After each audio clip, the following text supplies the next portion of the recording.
போகிறார். இந்த திருச்சபையின் சார்பாக யாரோ ஒரு குடும்பத்தினுடைய கண்ணீரை கர்த்தர் துடைக்க போகிறார். ஓ, அவர் அசைவாடுகிறவரிடம் சொல்லி அழுது கொண்டிருக்கலாம். பல ராத்திரி ஏன் என் குடும்ப காரியம் இப்படியா இருக்கிறது என்று சொல்லி கலங்கி தவித்து அழுது கொண்டிருக்கலாம்.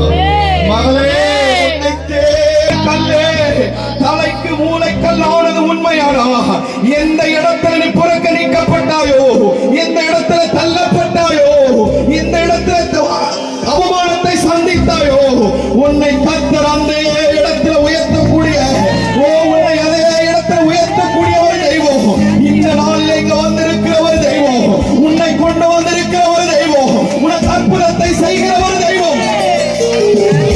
அவர் இங்கே அசைவாடி கொண்டிருக்கிறார். கண்ணீரை பார்த்துக் கொண்டிருக்கிறார். மகளே, பிறந்தா என் குடும்பம் மகிழ்ச்சியா இருக்கும் என்று எதிர்பார்த்தேன். இந்த கூட்டத்தின் வாயிலாய் கர்த்தர் உன்னை ஒரு வார்த்தையை சொல்லுகிறார். ஆகாது என்று உன்னை தள்ளினவர்கள் மத்தியிலே நீ இந்த கூட்டத்திற்கு வந்திருக்கிறபடியா உன்னை உயர்த்த போகிறேன். மகளே, எங்கே உன்னை தள்ளினார்களோ அவர்களுக்கே படியளக்கும்படி, எங்கே உன்னை தள்ளினார்களோ அவர்களுக்கே நீ படியளக்கும்படி. நீ சோர்ந்து போகாதே, நீ சோர்ந்து போகாதே.